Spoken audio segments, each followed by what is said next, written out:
This is Algeria. يصعب للشعب باش يبدا الثورة ويصعب له بزاف باش يوصلها. La France doit-elle rester en Algérie? Pourtant, la guerre d'Algérie vient de commencer. Important des mouvements vers le noir.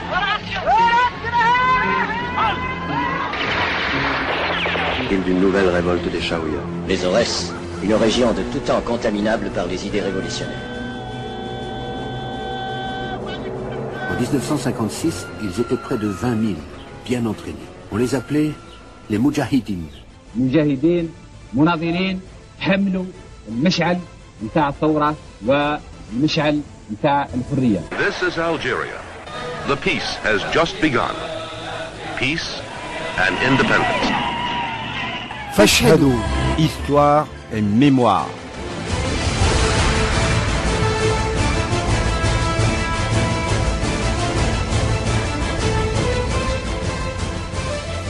Amis auditrices et auditeurs, bonjour, Rachida Mansof. Bonjour Souadinal. Bonjour Fatima Sabri. Bonjour Fatima. Après nous avoir entretenus du code de l'indigénat, le duo d'enfer Bedi Ahdad et Dahou Djerbel reviennent sur quelques aspects anecdotiques de la mission civilisatrice de la France. Quant à notre frère Abdou Sayah, c'est avec Riyad Kesri, fils de la Rose d'Algérie, qu'on apprendra quelques épisodes inédits de la diva algérienne. Ce sera dans Art et Révolution. Dans la chronique adossée à l'espace Hiwar, ils étaient jeunes, ils ont adhéré à une école du patriotisme, les scouts musulmans algériens. On les retrouvera dans Bekri de Lamia Mahfouf. Et dans Hiwar, nous retrouverons notre invité du jour, Monsieur Sadq Hajras, et ce sera juste après le billet de Rachida Mansof. Le billet de Rachida Mansof. On a dit d'eux qu'ils étaient la pépinière du PPA, le Parti du peuple algérien, celui qui succède à l'étoile nord-africaine et qui reprend sa revendication de 1926, l'indépendance de l'Algérie. La colonne vertébrale radicale du nationalisme algérien qui mena à l'insurrection du 1er novembre.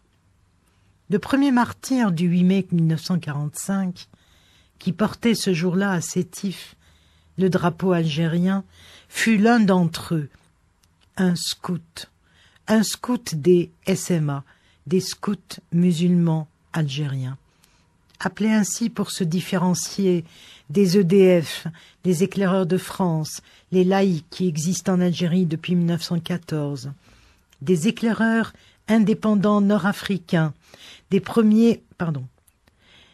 éclaireurs indépendants nord-africains, une scission de ceux-là, des éclaireurs unionistes de France, les EDF, organisation protestante, née en 1922, suivis par les SDF, les Scouts de France, organisation catholique, et en 1929, les Guides de France, les GDF pour les femmes catholiques, et la Fédération française des éclaireuses, les FFE, et la Fédération française des éclaireuses, les FFE pour femmes laïques, sans compter l'association Amina des Pères Blancs.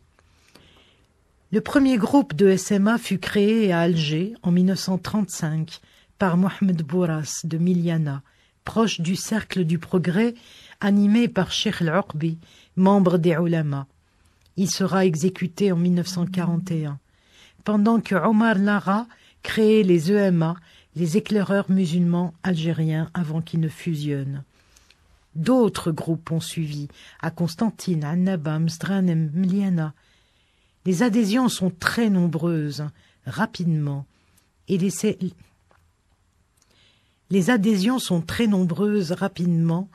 les SMA deviennent un mouvement de jeunesse que les autorités françaises surveillent de près, parce qu'ils y repèrent des accents nationalistes qui menacent l'ordre établi.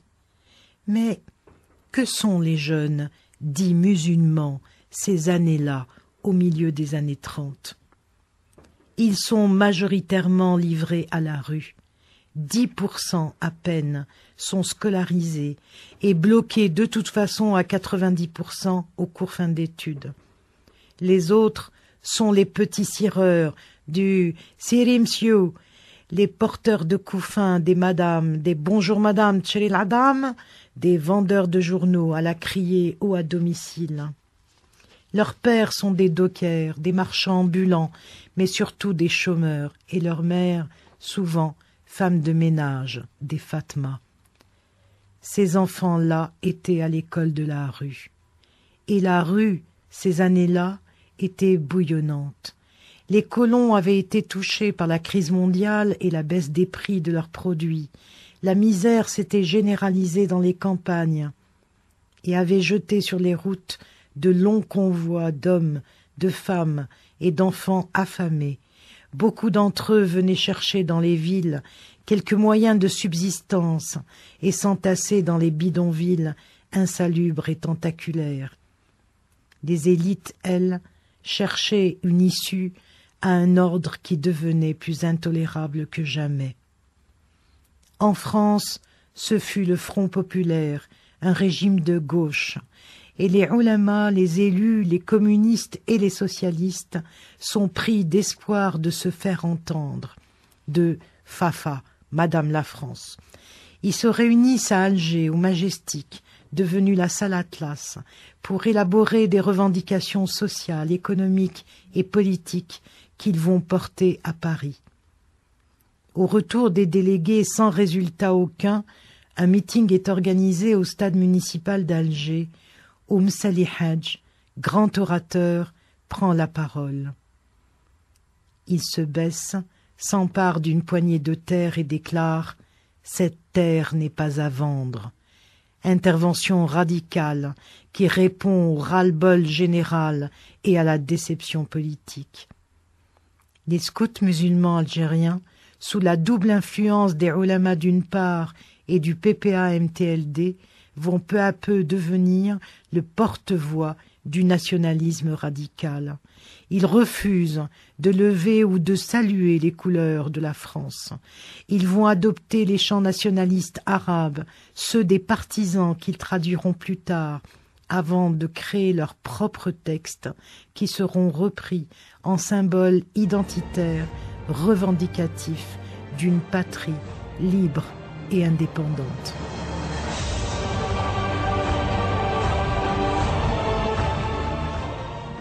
Merci Rachida Mansef. Billet très émouvant, franchement. Ça donne la chair de poule quand effectivement, retracer ces années 30 et la misère, on n'imagine pas la misère qu'il y avait dans les années 30, où le pain était un rêve. Encore une fois, Mohamed Dib en parle très très bien dans La Grande Maison, Le métier à tisser. Il y a des passages absolument extraordinaires qu'on a jugés prémonitoires d'ailleurs par rapport à la guerre de libération nationale. Oui. On retrouve notre invité dans notre espace Hiwar dans quelques instants. Très bien. Hiwar.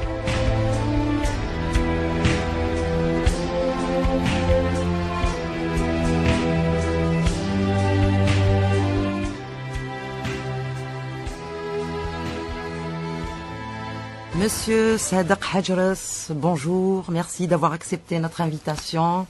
Rachida Mansef, bonjour. Oui, bonjour et bonjour. Merci infiniment. C'est moi qui remercie. Alors, Monsieur Hajras, ce n'est pas sans difficulté, je vous l'avoue, que je vais essayer de résumer votre parcours, tant il est riche, pour nos jeunes auditrices et auditeurs. Donc, vous êtes né en 1928 à l'Erba'a Nathiratan, école primaire à Berwaguia, secondaire à Mdia, Blida et Alger Ben Aknoun, puis des études de médecine à Alger. Lycéen, vous êtes responsable dans la Mitidja des scouts musulmans algériens.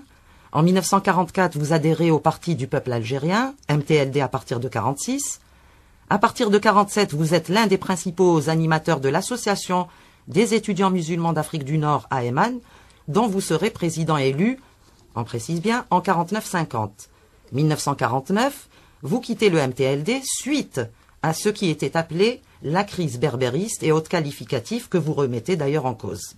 1951, adhésion au Parti communiste algérien, PCA, membre du bureau politique en 1955, L'interdiction du PCA pendant la guerre vous contraint de cesser vos activités de médecin praticien et chercheur universitaire pour entrer dans la clandestinité. Condamné par contumace aux travaux forcés, responsable national adjoint des combattants de la libération, les CDL, des rencontres sont organisées au printemps 1956 entre le PCA représenté par Bachir Hadj Ali et vous-même et le FLN représenté par Ibn Ramdan et Ben Youssef Ben Khedda. L'opération Henri Maillot a facilité entre guillemets les accords. Indépendance, reprise des activités médicales et de recherche, et au parti PCA, interdit dès novembre 62 par Ben Bella. 19 juin 1965, coup d'état de Boumedienne, vous reprenez le chemin d'une longue clandestinité de 24 ans. Le PCA devient parti d'avant-garde socialiste en 1966, dont vous serez le premier secrétaire en 1967. Vous revenez à la vie légale en 1989, suite aux événements d'octobre 88 qui ont permis le multipartisme. 1992, fin de vos activités partisanes et c'est l'exil. Depuis, vous vous consacrez à des travaux de recherche, à l'écriture. Aujourd'hui, le premier tome de vos mémoires, intitulé « Quand une nation s'éveille », 1928-1949, publié par Inès Éditions avec la collaboration de l'historienne Malika Rahel. Il est disponible dans toutes les librairies algériennes.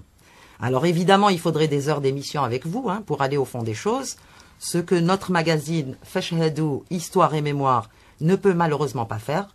Si vous le permettez, Monsieur Cedric Hadjares, on va évoquer des aspects, des thématiques que vous avez développées dans ce premier tome de vos mémoires, limité aux années, je rappelle, 1928-1949. Eh bien, le premier thème sera sur la question de l'enseignement, de l'école, sachant que l'école a été rendue obligatoire en 1883 en Algérie, donc suite à la loi Ferry. Et au début, c'était évidemment le peuple avait peur de la dépersonnalisation, donc envoyer des parents faire en sorte que leurs enfants n'aillent pas à l'école, mais les choses, entre-temps, avec le temps, vont changer. Effectivement, c'est le cas. C'est bien que vous évoquiez ce problème de l'enseignement, parce que la génération qui va faire l'insurrection, en fait, elle a été formée à deux écoles, l'école française et l'école arabophone, disons, qui, chacune, à sa façon, a forgé l'esprit de résistance. C'est ce que j'explique dans le cours du livre, avec des évolutions particulières. Vous avez bien fait de souligner comment, au début, mon arrière-grand-père, Sil Bachir, voulait absolument empêcher son fils d'aller à l'école, qu'il considérait comme une arme de dépersonnalisation. Et puis, en fait, son fils, mon grand-père, c'est Mohamed Saïd, est devenu un des premiers enseignants, instituteurs en langue française. Vous verrez dans l'ouvrage une illustration lorsqu'il enseigne l'arboriculture à ses élèves. Et la légende était que un fils des insurgés de 1871 passe le savoir à ceux qui vont déclencher l'insurrection. Cette image m'a paru tout à fait significative des évolutions. Alors, ceux qui liront le livre verront les particularités de chacun de ces enseignements, francophones et arabophones. L'un nous permettant de nous enraciner dans nos traditions, par conséquent, nous a permis de garder un sentiment de dignité, de personnalité face à l'œuvre de dépersonnalisation, et le second nous ouvrant les horizons, c'est-à-dire les armes qui allaient nous permettre de nous libérer. Vous trouverez aussi une indication en ce qui concerne la formation psychique, disons, de ces générations, parce qu'il est bien vrai que les événements politiques, historiques et autres sont beaucoup le résultat de l'enfance et de l'éducation reçue, quelle qu'elle soit. Et ce que certains auteurs se plaisent à souligner, en quelque sorte, l'opposition fondamentale, irréductible entre le monde musulman et le monde occidental, serait, selon certains, le résultat une caractéristique de l'islam, fanatisme, conservatisme, etc. En fait, j'indique bien, avec des explications, et puis avec tout le contexte civilisationnel européen, comment l'enseignement européen lui-même a contribué à créer cette opposition avec une connotation de mépris, évidemment, envers la population algérienne musulmane. C'est-à-dire que, contrairement à ce qui se dit, comme quoi tout vient de l'islam, enfin un caractère foncier de l'islam, ce n'est pas du tout le cas. Il y a bien des tendances, effectivement, dans le monde islamique pour aiguiser cette opposition, mais je crois que le monde européen, dans sa justification du colonialisme, a beaucoup fait pour souligner cette opposition, et même au-delà de choses réelles. Que vous dire encore à propos de... Rachida Mansour ? Si vous me permettez une remarque, oui, 2 choses à propos de l'enseignement et des langues. Il serait peut-être intéressant de vous demander confirmation que la France coloniale a d'abord tout fait pour annihiler, pour ne plus faire exister les formes de transmission du savoir qui se faisaient en arabe jusque-là, y compris sous la régence turque. Donc ils ont d'abord détruit totalement. On parle de 20% d'analphabètes en 1830 et de 80% en 1962. Et ensuite, quand avec Jules Ferry, qui n'a pas dit que des choses intéressantes, qui a peut-être ouvert l'école, mais qui était un colonialiste fervent, Jules Ferry, quand il a rendu obligatoire l'école, c'était pour une minorité infime d'Algériens. Et ce n'est qu'après la Deuxième Guerre mondiale qu'on peut parler de scolarisation relative. Oui. Et s'il ne l'a fait, si Jules Ferry a fait ça, et l'administration française en général, c'était pour avoir des auxiliaires lettrés en français et susceptibles, entre guillemets, d'asseoir, de justifier la colonisation. Donc c'était pas du tout désintéressé ou pour la civilisation. Plus tard, cette tactique, disons, ou stratégie s'est retournée contre le colonialisme, puisque cet enseignement nous a donné des armes pour la libération et pour remettre en cause, au nom même des valeurs, de certaines valeurs républicaines, démocratiques, universalistes, nous avons combattu le colonialisme au nom même des propres valeurs de l'Occident. Du moins les valeurs démocratiques. Parce que...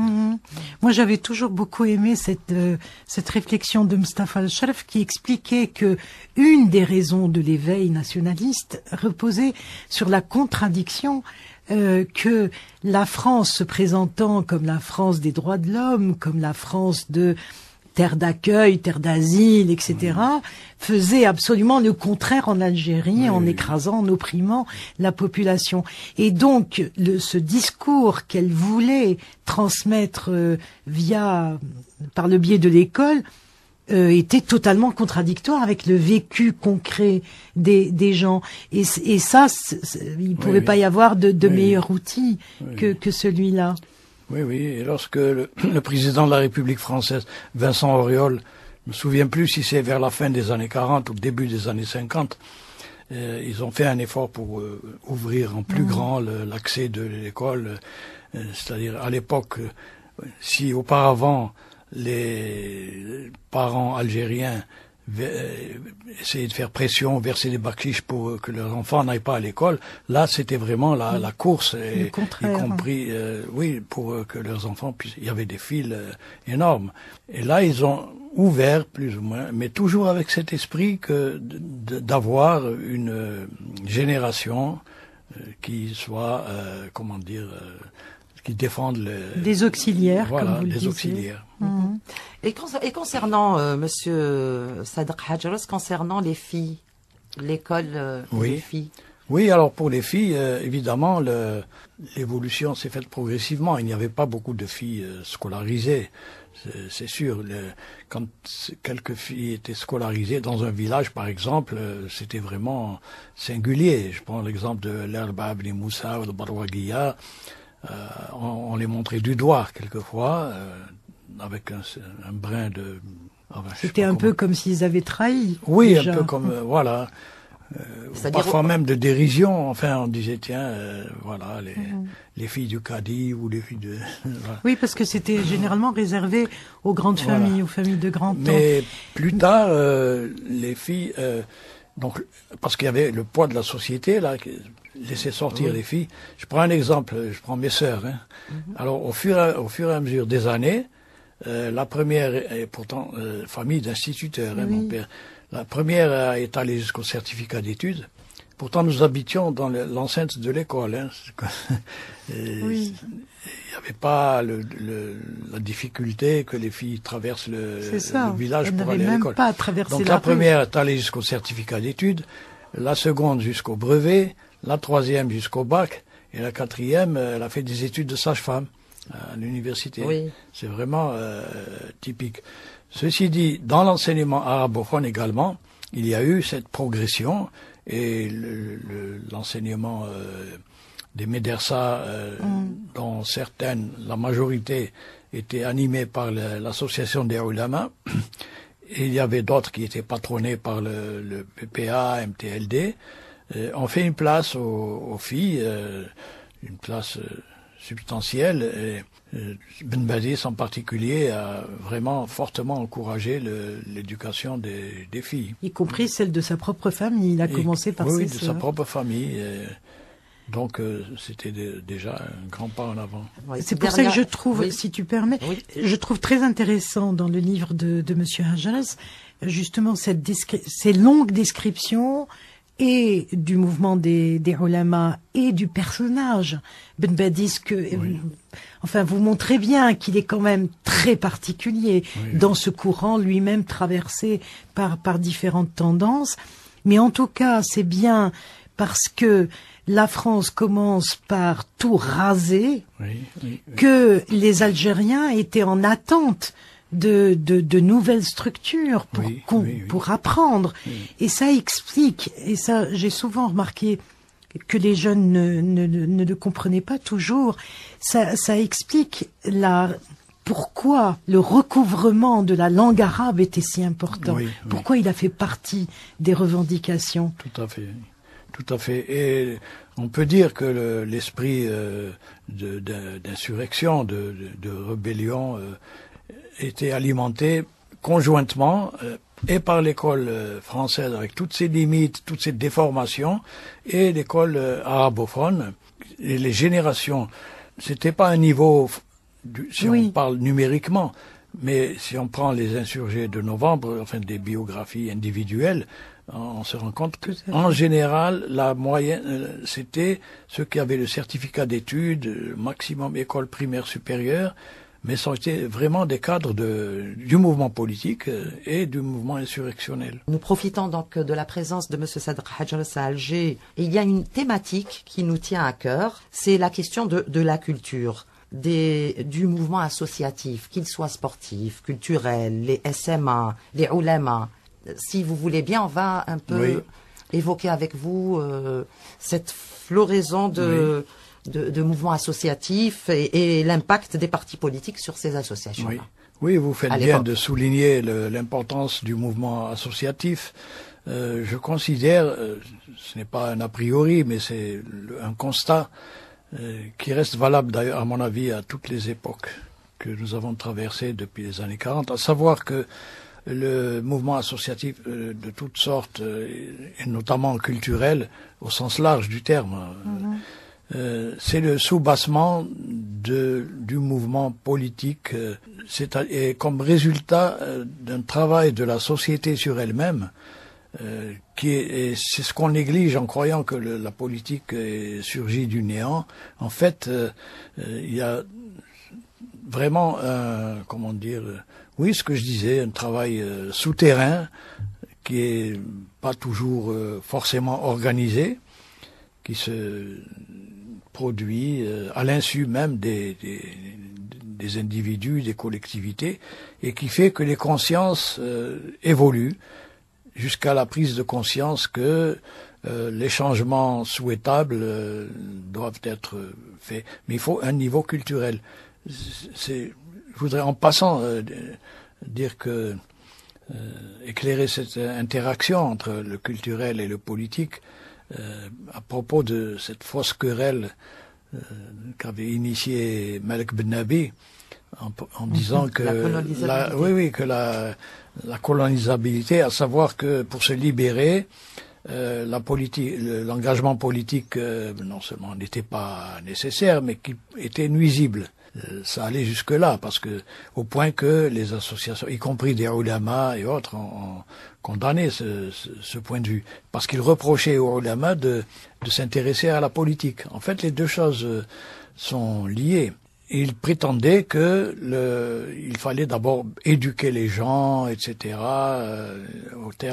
Qu'au terme, lorsque tout le monde sera instruit, etc., il y aura une libération peut-être spontanée, entre guillemets.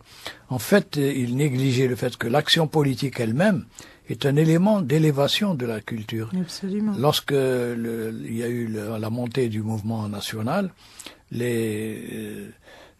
les mentalités des gens ont évolué. Il y avait un besoin une soif de culture, il y avait une soif donc, il y a une interaction entre les deux. Dire que c'est un peu l'histoire de l'œuf et de la poule. C'est-à-dire, les deux choses sont très, très liées. Et effectivement, à l'époque que je décris, là, dans les années 40, bien entendu, auparavant, il y avait les pionniers du mouvement politique, qui étaient réprimés, mais il restait malgré tout une minorité. Une minorité courageuse qui avait un impact réel on prend le discours de Messali en 36 sur le stade, et ça correspondait bien, et bien d'autres exemples de ce genre. Mais vraiment, le mouvement national, la revendication nationale, a grandi dans les esprits à partir du moment où, en liaison avec les évolutions internationales, le débarquement américain, la guerre mondiale, la défaite de la France.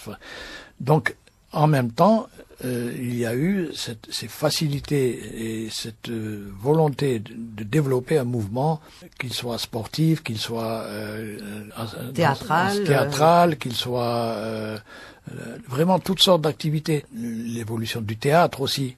À Barwaguiya, j'étais tout jeune, il y avait Mahidine Bashtarzi qui commençait, et Keltoum faisait ses débuts à ce moment-là. Alors nous, on était D'ailleurs, il y a une photo magnifique de Keltoum et la photo que l'on connaît de Bashtarzi. Donc voilà, il y a cette interaction, une fois de plus, que je souligne. Et évidemment, il y avait donc intérêt pour le mouvement nationaliste, intérêt à développer les activités culturelles, et c'était le fait aussi bien des organisations nationalistes, PPA, UDMA, que des organisations communistes. Le journal Liberté, par exemple, c'était le seul à avoir une page culturelle très fournie, avec à la fois des troupes théâtrales arabophones ou berbérophones ou francophones. Beaucoup d'artistes ont émergé avec l'encouragement des communistes algériens à ce moment-là. Béchir Hadj Ali, entre autres, a joué un rôle, il était proche de l'ANCA. Et la municipalité de gauche, municipalité Tuber à l'époque, c'est elle qui a ouvert le conservatoire plusieurs de ceux qui allaient devenir des vedettes, des chanteurs, y compris l'ANCA, y compris. À partir du moment où celui qui opprime a intérêt à diviser, a intérêt à isoler, tout en semant une misère commune, il se crée automatiquement le besoin de se retrouver, de se réunir, et donc sous quelque forme que ce soit, ça devient une espèce de revendication identitaire. Nous, on n'a rien à voir avec vous. Enfin, l'Algérie n'est pas la France. Oui, on peut dire, en enchaînant, que quand la vie culturelle s'enrichit, c'est le mouvement politique progressiste qui se renforce, et inversement, l'affaissement de la conscience politique collective, etc., correspond toujours en même temps à un affaissement des efforts culturels, du niveau culturel. D'où l'importance aussi du travail culturel. Alors, Monsieur Sadak Hadjares, vous étiez donc à la tête au niveau de l'Erba'a, de la section des scouts musulmans algériens. Est-ce que vous vous rappelez de l'hymne national des SMA? On peut avoir une petite strophe? كشافها يا طلق المحيا أدي إلى الهدى رسالة الفداء. Bon, j'avais une voix beaucoup plus... C'est moi qui enseignais ça. Entre parenthèses, les paroles nous paraissaient assez fermes, enfin, oui, hermétiques. Hermétiques. Parce que c'était en arabe... classique. Il y avait un passage qui était parlant, là. Min kulli jinsin, min kulli din. C'est-à-dire le scoutisme de toutes les... Ça se comprenait. Oui, de toutes les races, de toutes les religions. Voilà, donc c'était un... Mais à part ça, je dois dire que... Par contre, il y avait des chants scouts, en arabe populaire en particulier, des chants patriotiques. Plus ils étaient en langue populaire, et plus ils enthousiasmaient, enfin sur des bases beaucoup plus tangibles. Oui. Voilà. La ferveur. Autrement, c'était seulement le prestige de la langue faisait que ça nous semblait enthousiasmant. Il y avait les chants libanais, d'origine libanaise aussi, comme Mautrini, etc. Mais le plus exaltant, c'était Minji Balina, parce que les paroles étaient très, très simples. Tout le monde les comprenait. En tout cas, ce qui est frappant, c'est de voir quand on rencontre, quand on a la chance de rencontrer des moudjahidines, je parle surtout des hommes parce que je ne crois pas que le mouvement scout ait eu l'occasion de s'adresser à des filles. On est étonné de voir le nombre de nationalistes qui sont passés par l'école des scouts. Absolument, c'était une pépinière. Oui. C'était une pépinière de militants et de cadres pour le mouvement. Pratiquement, d'ailleurs, il y avait une espèce de courant naturel, normal, parce que le contenu lui-même des activités du scoutisme était à la fois patriotique, je parle du point de vue des valeurs morales, la solidarité, l'honnêteté, etc. Et en même temps, il y avait une formation qu'on pourrait appeler paramilitaire, mais au sens... mais c'était... de préparation physique. On ne transgressait pas le scoutisme traditionnel, tel que enseigné par les Européens, par Baden-Powell, etc. C'était des objectifs militaires, en fait, qu'ils menaient bien. Nous nous sommes appropriés de cette... Je vous dirais que, d'ailleurs, mon initiation au scoutisme, qui m'a facilité ensuite l'activité à l'Erba'a, c'était lorsque j'étais au collège de Blida. Il y avait un condisciple israélite, juif, qui était à côté. Ils étaient brimés à cette époque-là. D'ailleurs, ils ne tarderont pas à être renvoyés. Mais ils se défendaient par leurs associations, et en particulier les éclaireurs israélites. Et il avait un livre de l'éclaireur, et je le voyais avec beaucoup de curiosité. Je lui ai emprunté, avant que se crée le mouvement scout à l'Erba'a, je lui ai emprunté, et je dévorais ça, évidemment. Ça m'a donné les éléments qui m'ont permis de...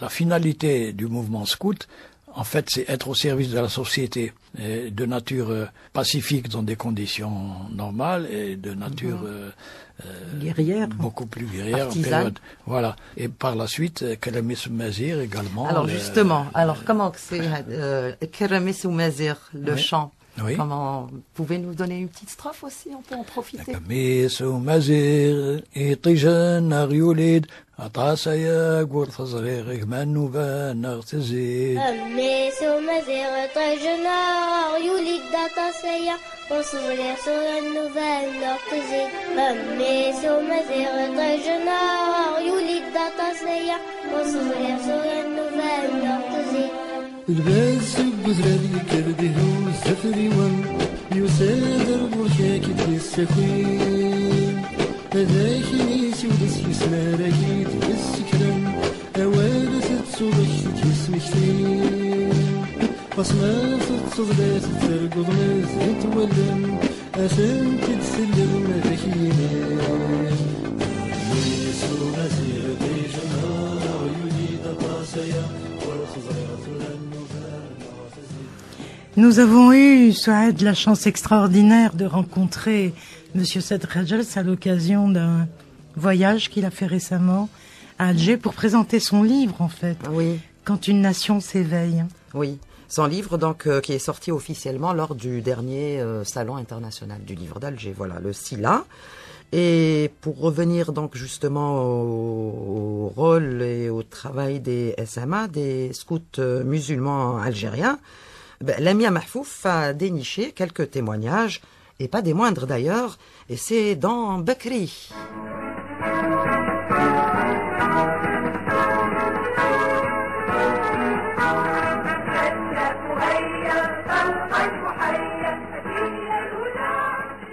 الفكرة ديال بوراس ما غابتش عليه يعني باش يكون شبيبة تكون تحضر نفسها يعني للكفاح المسلح ضد الاستعمار الفرنسي باللباس الكشفي وشاشية اسطنبول يعني لو كاشي الجيريان.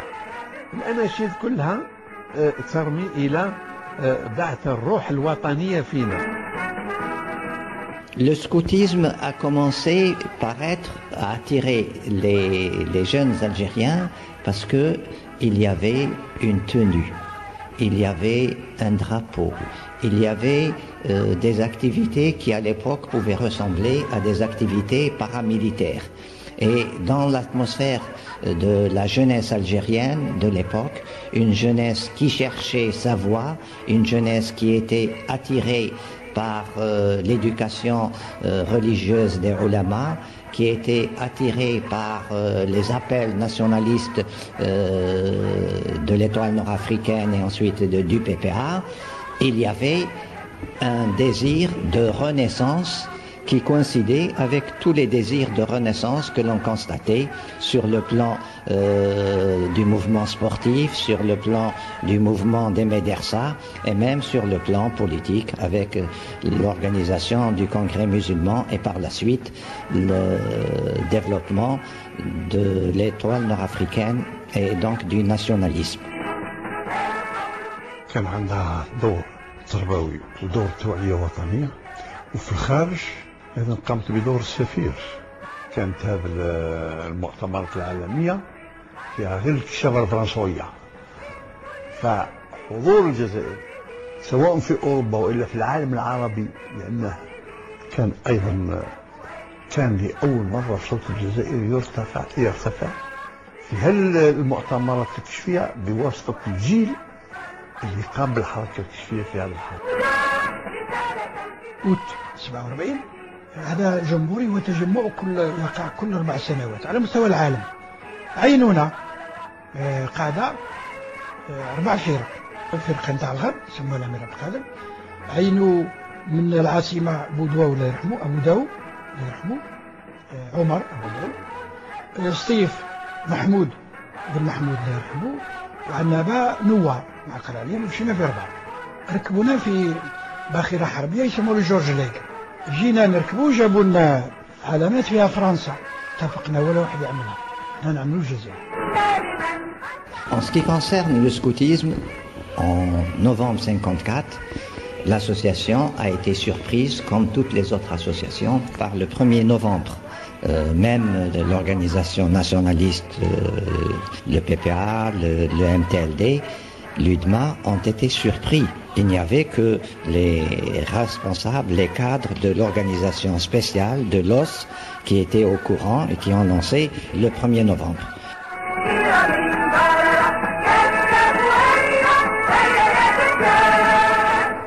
Merci Lamia Mahfouf.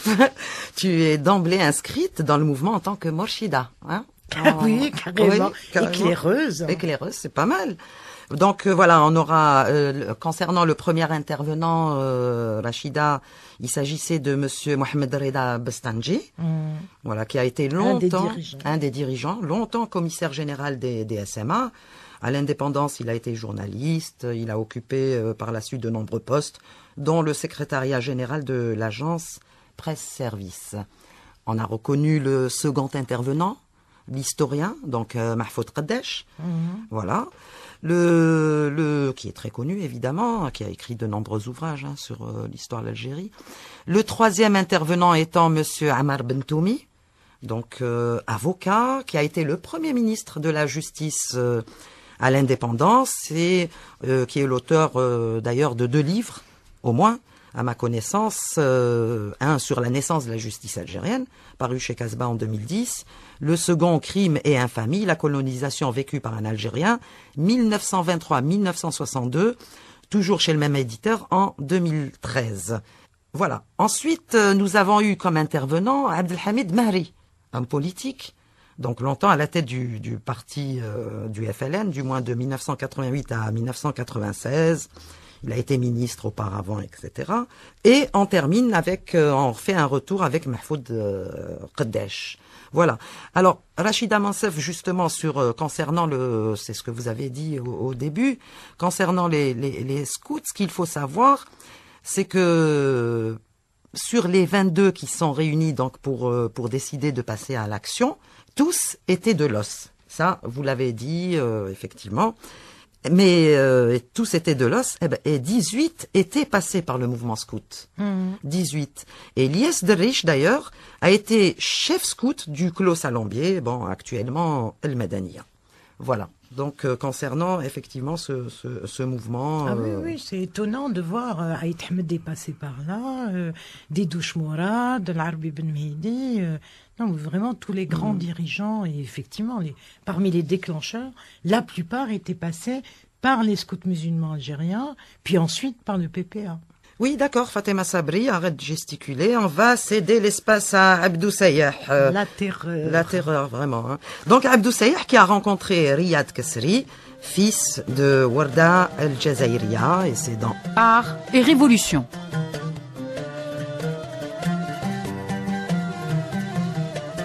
Oh là là, belle surprise. Oh.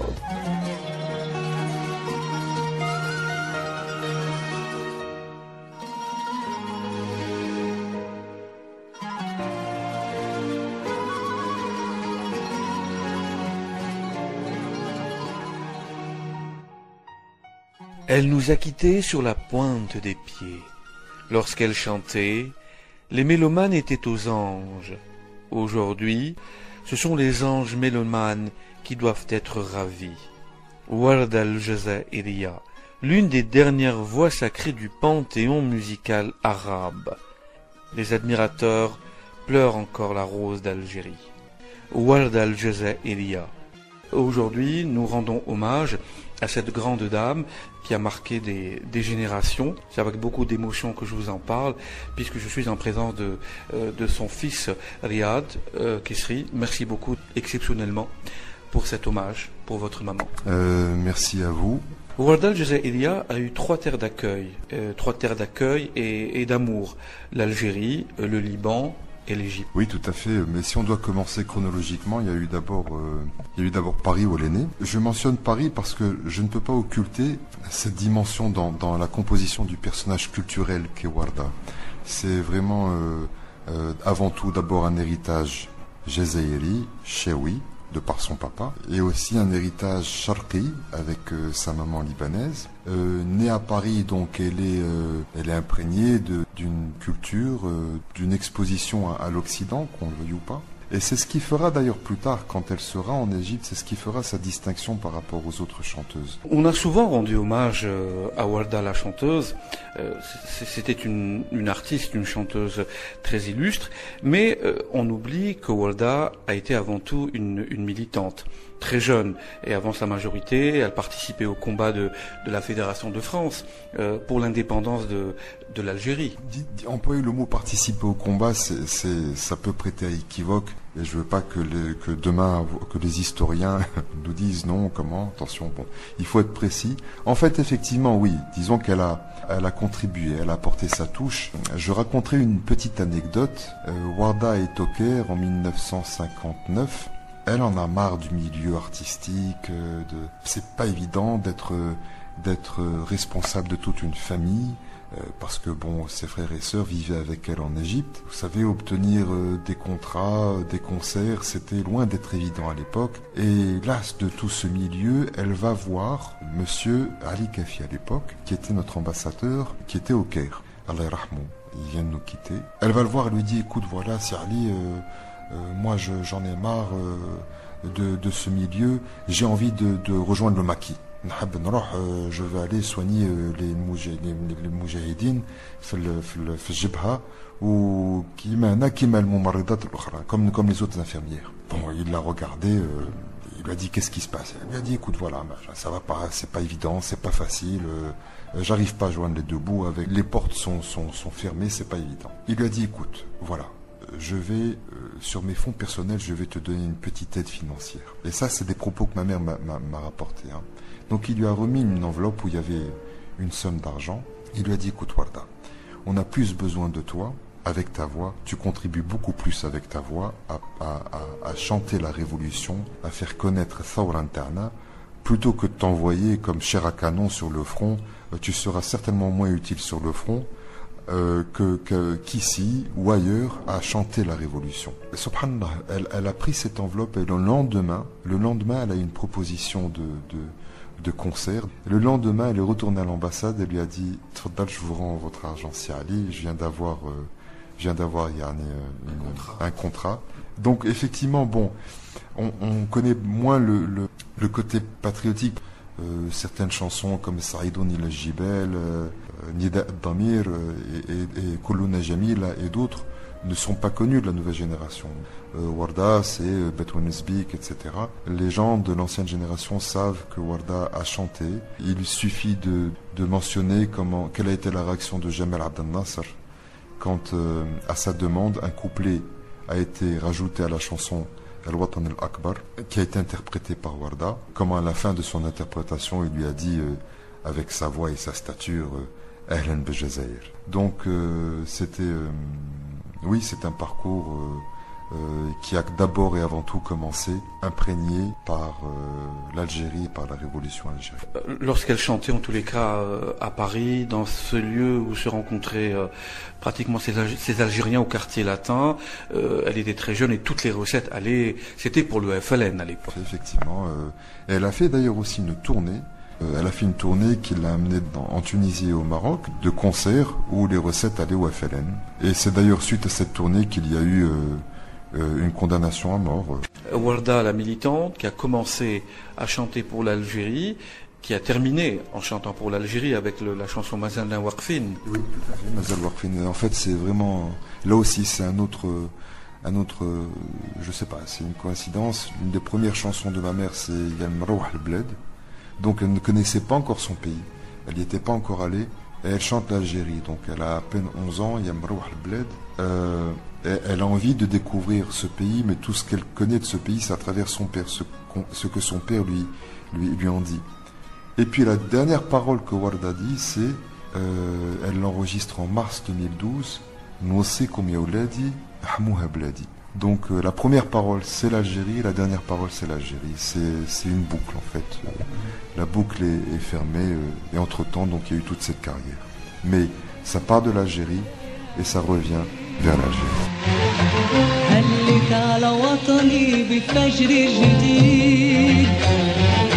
عيد الكرامة والفدا يا عيد يا عيد يا عيد هلت على وطني بفجر جديد. Merci Abdou Sayah pour ce si beau témoignage. On vous retrouve toujours avec un plaisir renouvelé la semaine prochaine. Rachida Mansaf, Warda Al-Jazairiya. Oui, c'est dur de s'arracher à cette voix et je me dis, bon, en tout cas, elle a donné également une voix à son fils qui est phénoménale. Ah ça, oui, Fatima Sabri est tout à fait d'accord avec ce que tu viens de dire, Rachida Mansaf. Alors, on cède la place à Dahou Jarbel et à... Oui, avec grand plaisir, on les remercie d'avance. Voilà, qui remettent quelques points sur les i concernant quelques séquences d'histoire. C'est tout de suite dans Tarihouna.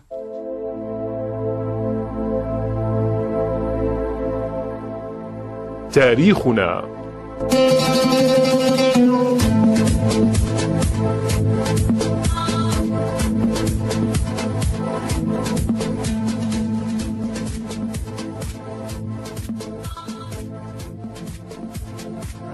Donc finalement, dès que la France débarque 1830, elle démontre qu'elle est vraiment venue... parce que c'est cette question qui revient à chaque fois dans les propos des Français, mission civilisatrice. Un petit commentaire là-dessus, Monsieur Dahoudiarbal. Oui, bon, mais il faudrait peut-être se détacher un peu des déclarations des uns et des autres, parce que pour pouvoir voir les faits sur le terrain et rien que les faits. Comme je vous ai dit, il y a toute une période qui est une période de conquête sans phrase. La conquête de l'Algérie n'est pas un dîner de gala, je vous l'avais dit la première fois. Donc c'est une politique qui vise à détruire toute forme de résistance. Et ce fameux, peut-être un petit mot, parce que vous me disiez que c'était peut-être en annexe, ce fameux trésor qu'on devait... Enfin, Péon avait écrit un livre autour de ça, le trésor d'Alger, et qu'il y avait même un rapport en disant que dans ce pays-là, on allait trouver, dans cette régence d'Alger, on allait trouver des grandes richesses. Est-ce que c'est réel? Est-ce que vraiment ils sont venus après? Il y a effectivement des relations de fait par les généraux français, par aussi certaines autorités qui étaient présentes à ce moment-là. Effectivement, ce qu'on peut dire, c'est que il y avait le trésor public, si on veut, ce qu'on pourrait appeler aujourd'hui le trésor public. C'est-à-dire une sorte de lieu où étaient conservés l'ensemble des impôts et des revenus levés dans les 3 beyleks. Et chaque année, il y avait une procession qui venait d'Oran, de Constantine ou de Médéa pour verser dans le trésor public le produit de l'impôt dans la région. Et ça, c'était le trésor d'Alger. C'était le trésor d'Alger, c'est ça. Mais en fait, on dit le trésor d'Alger comme si c'était un roman de guerre et d'épée. Non, c'est pas quelque chose, c'est pas une fiction. C'est une réalité. Comme tout État normalement constitué, il y a une réserve fédérale, comme aux États-Unis. Il y a un trésor public. Est-ce qu'au moment où et est-ce qu'au moment où la France débarque en Algérie, donc est-ce que ce trésor était important? Il était relativement important, puisqu'on n'a pas d'évaluation au juste. Pourquoi? Parce que les premières colonnes militaires, à la tête desquelles il y avait les généraux commandant les troupes, donc ont occupé la ville d'Alger, ils ont occupé la Casbah, ils ont occupé la forteresse, qui se trouve à Bab Jdid. Donc, et là, il se trouvait donc le budget de l'État. Et certains se sont servis. C'est-à-dire certains généraux, certains officiers, parfois certains soldats se sont servis sans l'inscrire dans leur registre. Donc au fond, il y a eu un pillage. Et ce qui a été transféré en France n'est qu'une petite partie de ce qui existait en Algérie. Donc mais le reste a été... certains ont fait fortune avec ce trésor d'Alger qu'on avait... Voilà, c'est pour ça qu'on a parlé de trésor d'Alger, mais ça devient anecdotique, si vous préférez. D'accord. Alors on avance. À partir donc de quelle date, Monsieur Dahoudiarbal, on peut dire que la résistance à l'occupation française prendra plus la forme d'une lutte politique? Alors effectivement, si l'on peut résumer très rapidement tout un siècle de résistance. Non, mais non, on ne va pas résumer, on a toute une saison, M. Dahoudiarbal. Parce que les résistances n'ont jamais cessé, en fait. Dès le départ. Depuis 1830, depuis le premier jour de l'occupation jusqu'au dernier jour de l'occupation. Ça, c'est le peuple, M. Dahoudiarbal. D'accord, oui, mais aussi, le peuple, c'est en fait, lui, le sujet de l'histoire. Il n'y a pas d'autre qui résiste. Oui, mais le deuil d'Alger... alors, nous en avons parlé la voilà, dernière fois. Voilà, nous avons parlé, il est parti. Autant celui d'Alger que celui d'Oran. Celui de Médéa, de Titri, a légèrement résisté pour une période très courte, et puis il a cédé ensuite. Donc, au fond, la résistance est une résistance de ceux qui vivent sur cette terre, et de cette terre, ceux à qui appartient cette terre, et qui se reconnaissent dans cette terre. Est-ce que dans vos recherches en tant qu'historien, M. Dahoudiarbal, vous avez dû peut-être rencontrer des témoignages donc d'Algériens qui ont refusé dès le départ de subir ce diktat français? Absolument, oui. Alors ceux qui ont refusé, et c'est ça le grand paradoxe de l'histoire, ceux qui ont refusé, c'est pas seulement à titre individuel, c'est principalement à titre collectif. Ce sont des communautés villageoises, ce sont ce qu'on appelait à l'époque des qaba'il wa ashayr, donc ce que les Français appelaient des tribus. Et ceux-là, dès qu'ils ont été réduits par la force, on leur a tout confisqué, biens meubles et immeubles. Donc au fond, tous les dirigeants des résistances ont subi la loi du vaincu. Donc certains ont été déportés, d'autres ont été bannis de leur propre terre, d'autres ont été exécutés, et ceux qui sont restés ont tout perdu, sauf l'honneur, comme on dit. Ils sont restés dignes. Absolument. Et ça, j'insiste sur ce point, c'est qu'en fait, c'est une défaite relative, parce que ce qui est resté, ça va être l'esprit de la résistance. Et l'esprit de la résistance va être transmis de père en fils, de mère en fille. Et ça va rester dans la mémoire collective. Et donc il y a ensuite, et tout en même temps, parallèlement, il y a la collaboration. Mais dès le début jusqu'à la fin, c'est-à-dire dès 1830 jusqu'à 1962. Les formes de la collaboration ont toujours existé. Soit par des notables qui se considéraient comme des shorfas, ou soit par des confréries qui ont cédé devant l'autorité de la France, soit par des corporations et des chefs de corporations qui ont voulu continuer à maintenir leurs privilèges.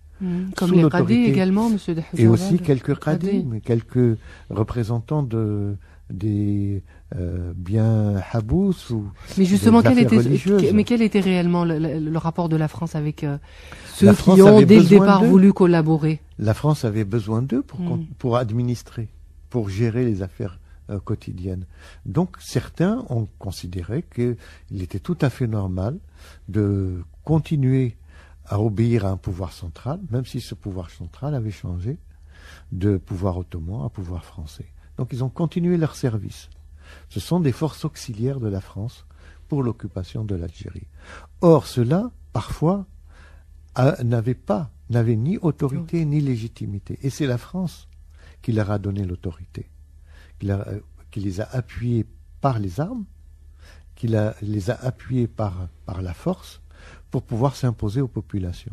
Ce qui fait que dès le début de l'occupation française, pour certaines fractions de la population, pour certaines notabilités, il y avait l'autorité sans légitimité.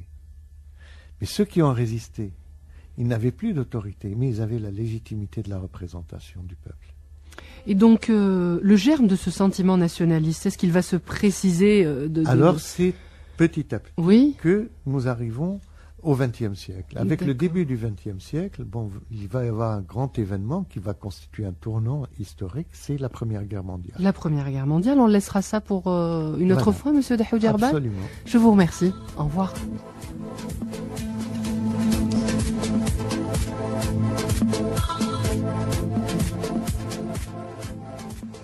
Merci Badia, merci Dahou, c'est un vrai plaisir de vous écouter.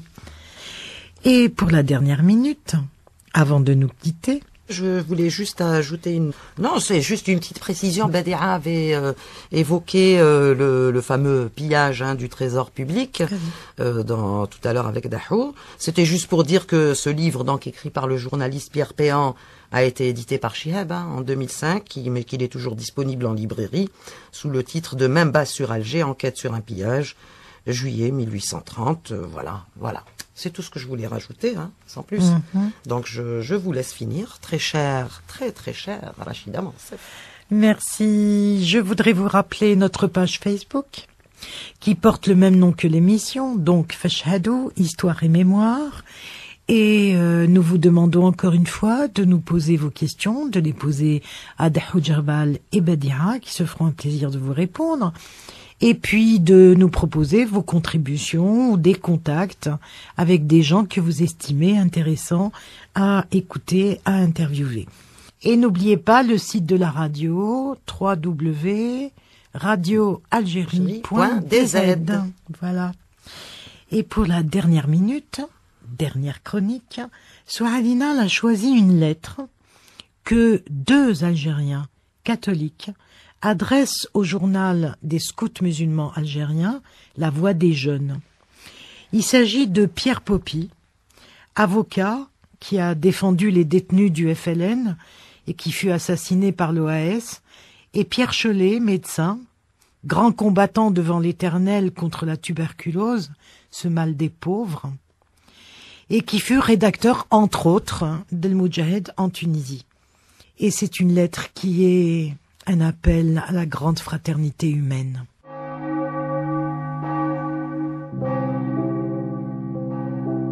La dernière minute.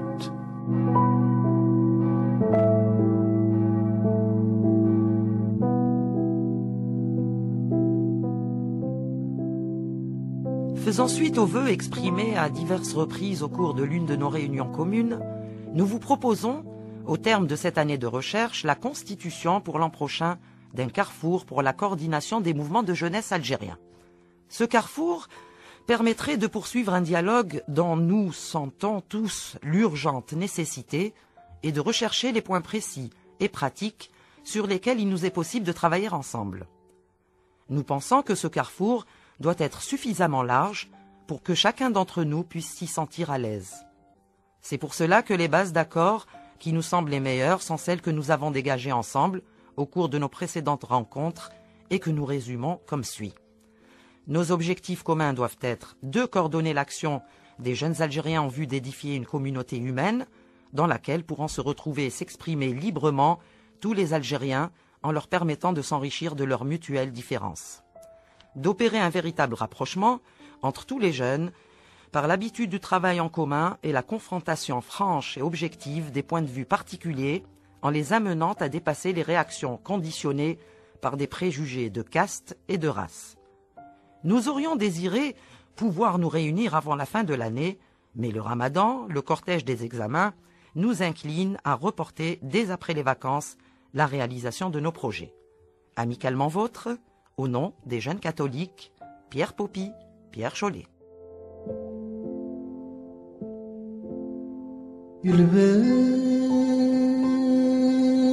سقدرري كردي الزفري وني وسدر غرك كيد يسخوين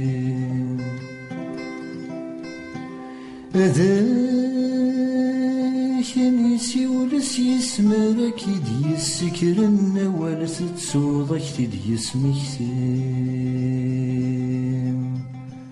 غصمة تصغر تتسرقض مثل تولن يا سنتي تسلغ ما ذاكيني أمي سوما زيغ طيجنا يولي الداتا سيا وصبر يسور النوفال نقتزي أمي سوما زيغ طيجنا يولي الداتا سيا وصبر يسور النوفال نقتزي الباس بزرادي كرده الزفري وم يسادر برشاكي تيسكوين هذاك نيسي ودس يسماركي تيسكرن أوالس تصوضك تيسمكتين قصما تتصدلات ترقض مازن تولم أسان تتسلم مذاكينين نيسو مزيغ ديجنا ويوليد طاسيا والخزرات للنوفال نعتزي نيسو مزيغ ديجنا ويوليد طاسيا والخزرات للنوفال نعتزي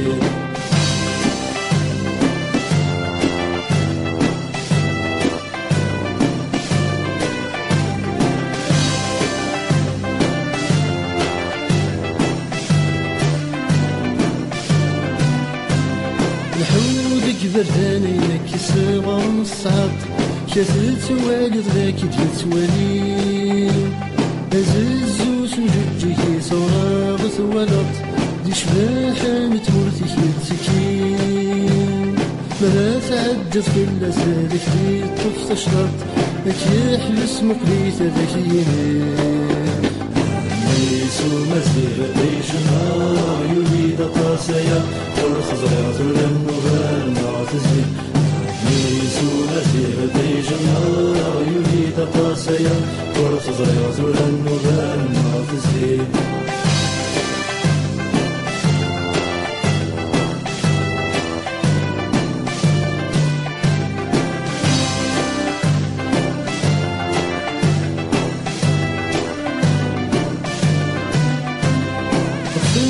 غفت الزمورة شحال تسفرون سجديت ديك سنتي تتسيلين يحفيظ السيك سنت غصمة مخلف تشفون يدوك ولن تمسم يظلم تشيطة وزمور الغور شرارد تشنو حساسك الهم ذاك ثمين يسو مزيغ طيجنا يوليد قاسيا ورث صغيرة للنفاق نعتزي يسو مزيغ طيجنا يوليد قاسيا ورث صغيرة للنفاق نعتزي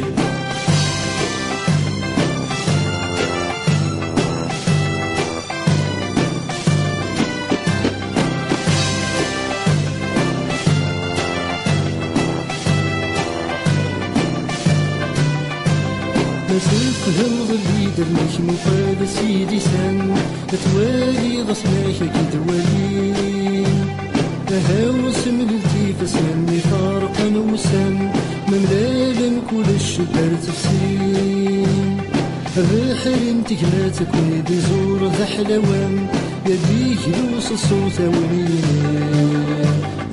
ساروا ومسير طيجنا يوليد قاسيا ورث صغيرة للنبال نعتزي ساروا ومسير طيجنا يوليد قاسيا ورث صغيرة للنبال نعتزي ساروا ومسير طيجنا يوليد قاسيا ورث صغيرة للنبال نعتزي ساروا ومسير طيجنا يوليد قاسيا ورث صغيرة للنبال